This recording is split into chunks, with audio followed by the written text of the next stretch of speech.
Assalamualaikum, perkenalkan nama saya Istisneryati SPD. Saya lulusan pendidikan sejarah. 1. Apa hal yang membuat Anda merasa nyaman menjadi seorang guru? Yang membuat saya merasa nyaman menjadi seorang guru adalah ketika saya berbagi ilmu pengetahuan yang saya miliki kepada siswa. Dan ketika saya berbagi motivasi kepada siswa, saya selalu merasa bersemangat ketika mengajar dan bertemu dengan siswa. Yang kedua, selama menjadi guru, tantangan terbesar apa yang pernah dan bagaimana cara Anda menyikapi hal tersebut? Tantangan terbesar yang pernah saya alami adalah ketika siswa tidak mau dan tidak semangat menyimak materi pembelajaran dari saya.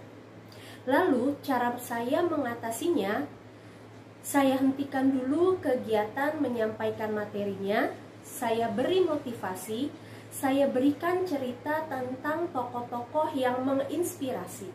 Setelah semangat kembali, akan saya lanjutkan materi belajarnya.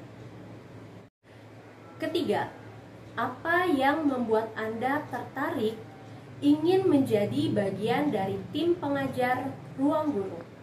Saya ingin menjadi bagian dari tim mengajar Ruang Guru sebab Ruang Guru adalah perusahaan teknologi berbasis pendidikan terbesar di Indonesia. Saya ingin bergabung dan mendedikasikan ilmu yang saya miliki bersama tim pengajar Ruang Guru. Dan bila saya berhasil menjadi bagian dari tim pengajar Ruang Guru, saya akan bangga sekali. 4. Menurut Anda, budaya kerja ideal itu yang seperti apa?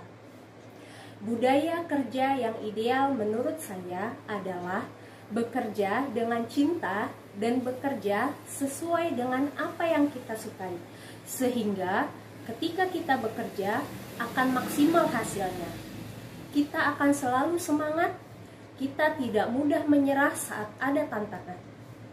Kita akan bekerja dengan tepat waktu dan akan bertanggung jawab dengan apa yang kita kerjakan. 5. Statement: semakin banyak jam terbang, semakin sedikit persiapan materi yang dibutuhkan sebelum mengajar di sebuah kelas. Bagaimana tanggapan Anda terkait statement di atas? Tanggapan saya sebagai seorang pengajar, semakin banyak jam terbang justru harus semakin dipersiapkan dengan baik materi yang akan disampaikan di kelas. Kita kaitkan dengan ilmu dan peristiwa yang baru. Selain itu, setiap kita mengajar, kita pasti akan selalu bertemu dengan situasi dan suasana kelas yang berbeda.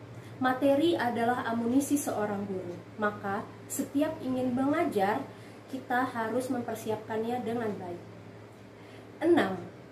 Menurut Anda, kelas yang tidak kondusif itu seperti apa?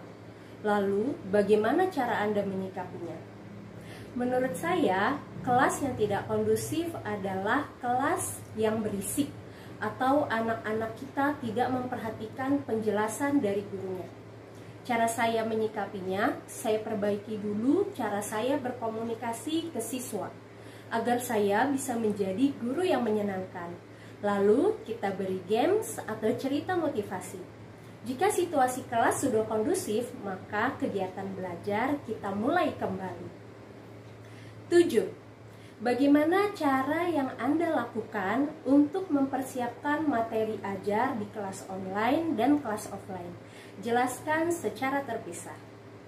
Cara saya mempersiapkan materi ajar di kelas online, yang pertama, saya memanfaatkan media Zoom atau Google Meet. Yang kedua, saya memanfaatkan media PowerPoint dan search Google Engine. Lalu yang terakhir, saya akan menyajikan materi secara menarik dan kreatif. Cara saya mempersiapkan materi ajar di kelas offline, yang pertama, saya akan memanfaatkan media PowerPoint. Yang kedua, saya akan menggunakan media pembelajaran. Dan yang ketiga, Saya akan menyajikan materi secara menarik dan kreatif.